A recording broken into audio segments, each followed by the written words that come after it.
They live this lifestyle. Oh my God, you can't believe. Sometimes celebrities don't just answer questions. They shut the whole interview down. Today, we're diving into the time stars flipped the script, when interviews turned hostile, and when celebrities showed the world they wouldn't be disrespected. It started innocently enough. A reporter greeted Joaquin Phoenix with what seemed like a joke, but it was really a backhanded remark. Economic environmental impact in these troubled times? Excuse me? Kidding. It's just so much fun. You know what? I think our interviews will last about 2 seconds. I know. Whoa.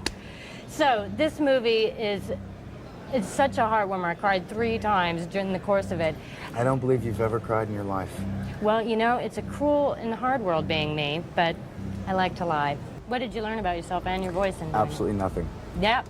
Came out cold. These things happen. They do. Phoenix's answers stayed short, and eventually, he just ended it. And besides enjoying themselves when people see this film, what do you hope that people glean from it when they walk out of the cinema? Thank you. But if Phoenix's icy silence made things awkward, Adam Driver's approach was even harsher. What do you think about clash scenes? That they look pretty harsh, drastic, and I must say, cheesy for me. What do you think about them? I don't know. Next question. When Bill Maher casually dropped the N-word on live TV, the backlash was immediate. We'd love to have you work in the fields with us. Work in the field? That's part of that. That's Senator. I'm a house. no. But it was Ice Cube who delivered the ultimate response, face-to-face, on Maher's own show. You got a great show. Thank you. You know, but you be bucking up against that line a little bit. You know, you got a lot of black jokes. You know what I'm saying? You do. Well, against racists. Not. Yes. Sometimes you sound like a redneck trucker. Up No, here I don't. Yes, you do. Now that Yes, I gotta. you do. No, I don't. That Yes, I gotta you do. push back. I just want to know 2 questions. What made you think that it was cool to say that? You know, I just... That's one question. I just explained there was no thought put into it. Obviously, I was telling Dr. Dyson, comedians, they react. And it was wrong, and I apologized. And, you know, more than that, I can't do. I know, I understand the format, and, you know, you gotta say it's a comedian show, but this, to me, is a political show. I think you just have to not step on some of the political messages that you're saying with a joke, because some things just ain't funny, you know what I mean?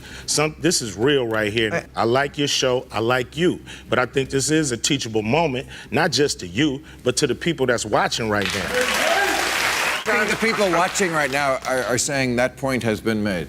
Not by me. Okay. But years before that, Muhammad Ali had already set the gold standard for calling out disrespect. A Negro boy in the South. We say black now. All right, black. I know all what right. you're talking about. All right. Is it not the same thing? What? No, Negro. We are taught that all people are named after country. Chinese are named after China. Cubans are named after Cuba.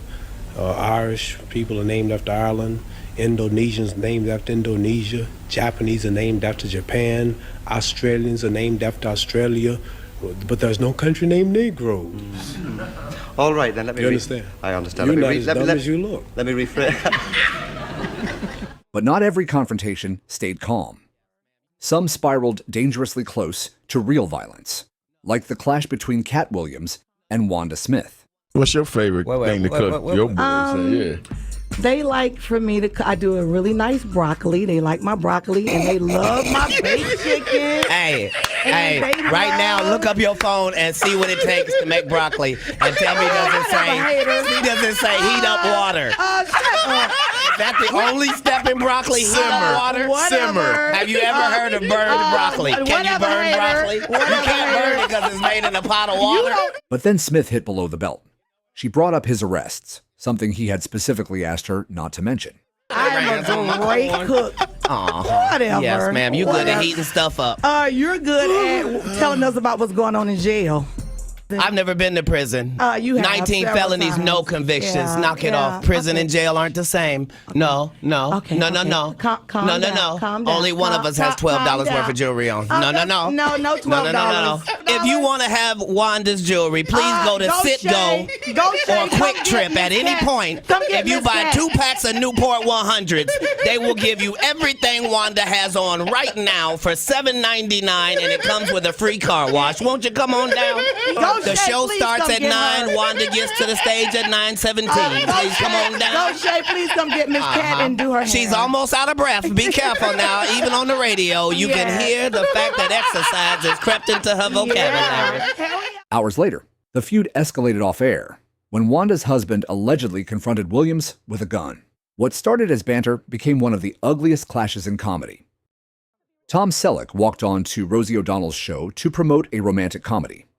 Instead, he found himself interrogated about gun control and the NRA. Why the NRA wouldn't say as a matter of compromise, we agree, assault rifles are not good. I can't speak for the NRA. But you're their spokesperson, Tom, so you have to be responsible for what they say. I'm not a spokesperson. But if you put your name out and say, don't put words in my mouth. I'm not a spokesperson. Remember how calm you said you'd be? Now you're questioning my humanity. No, not your humanity. I think you're a very humane man. Okay, I'm saying that if you say... I disagree with you, but I think you're being But you stupid. can't say that I will not take responsibility for anything the NRA represents if you're saying that you're going to do an ad for the NRA. You can't say that. Do you think you can? I didn't come on your show to have a debate. I came on your show to plug a movie.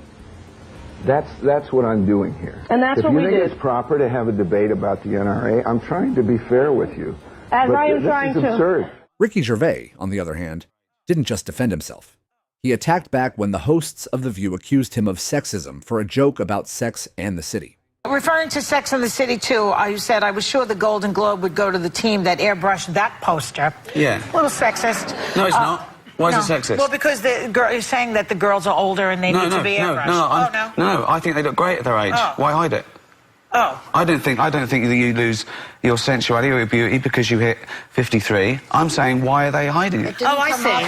Then they attacked him for appearing on an all-male comedy panel. About the HBO special, Talking Funny, we just saw a clip from it, right? So we got Jerry Seinfeld, Chris Rock, Louis C.K. No women comedians on that panel? Who would you replace? I don't know.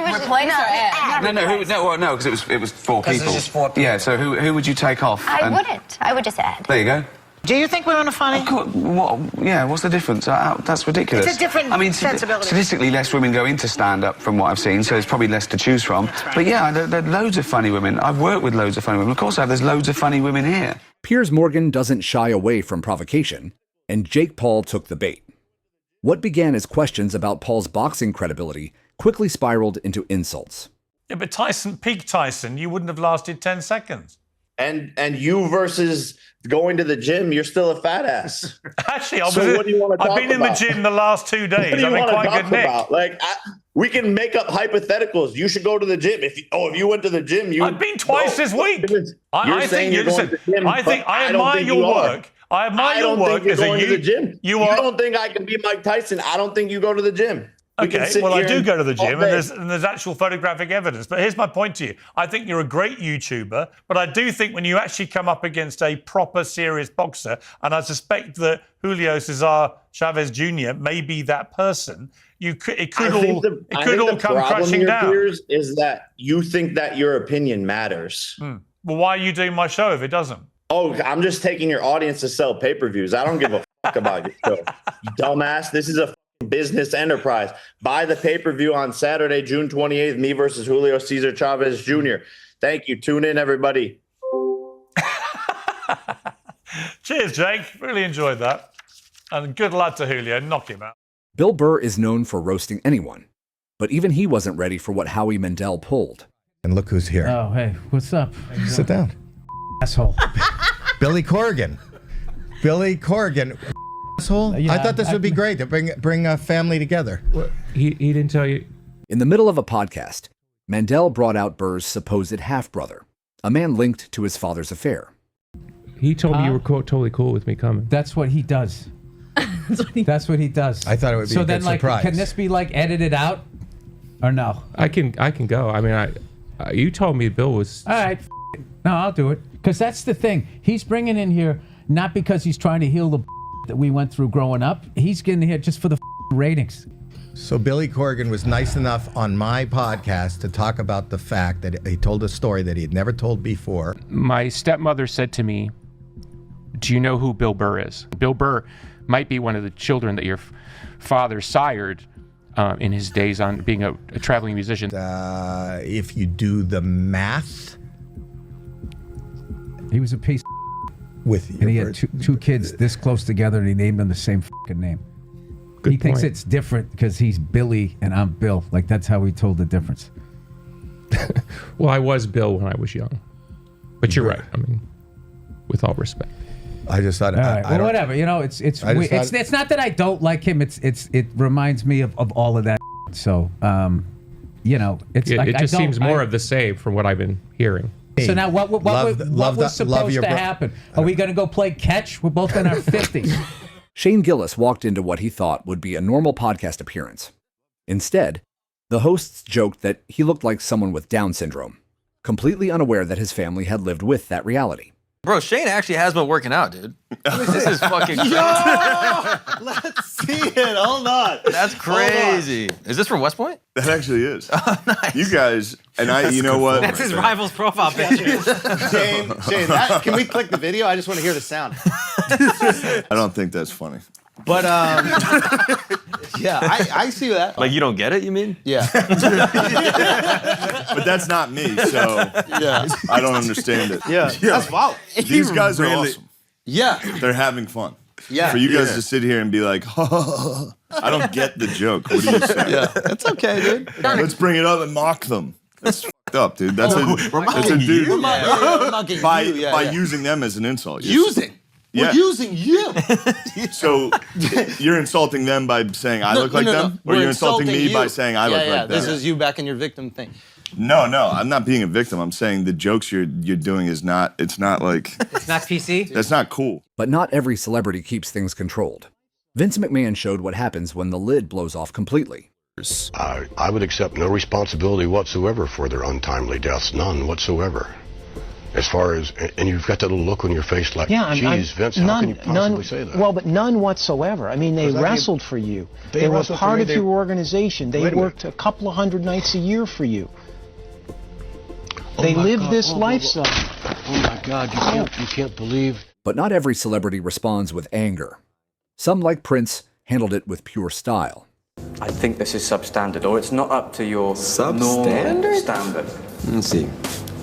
Is that a substandard shirt that you have on? Is it my place to judge that? Is that what counts? That's what it's about.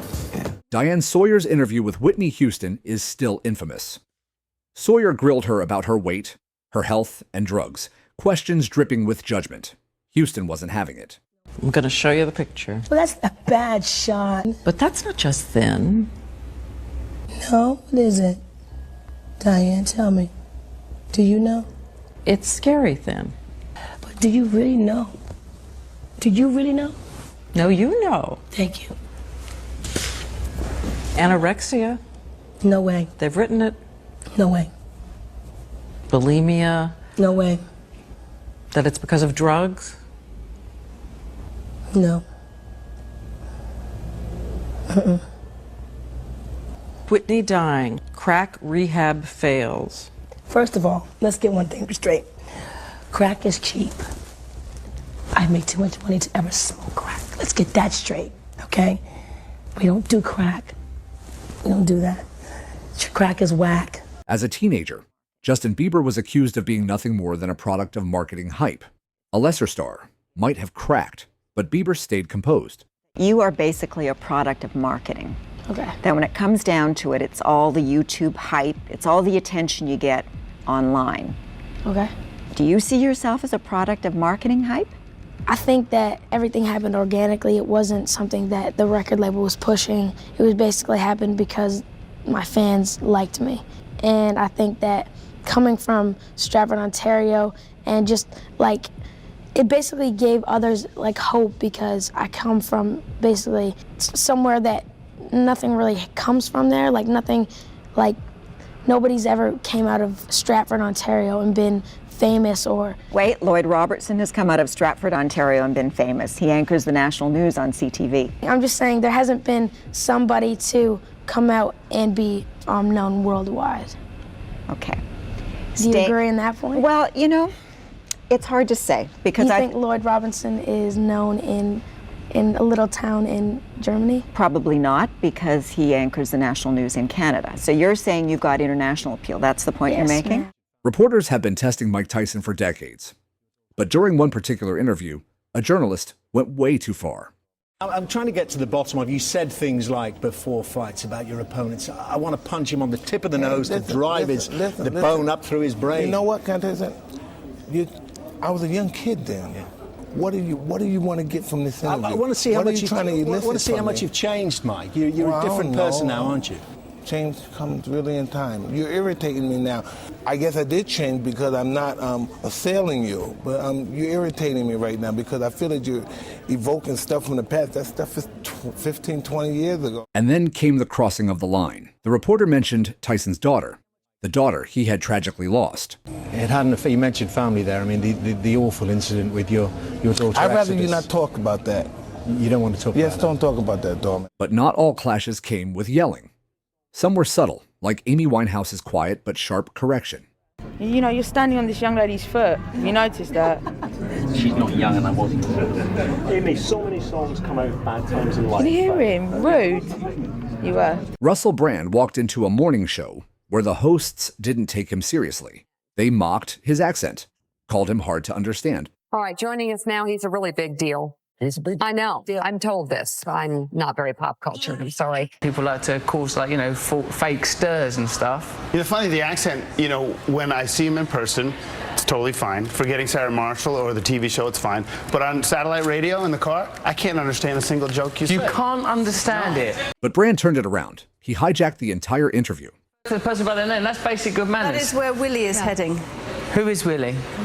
I don't know. I want the people of America to come and see me do stand-up. Go to russellbrand.tv where you can purchase tickets to see me. These people, I'm sure, are typically very, very good at their job.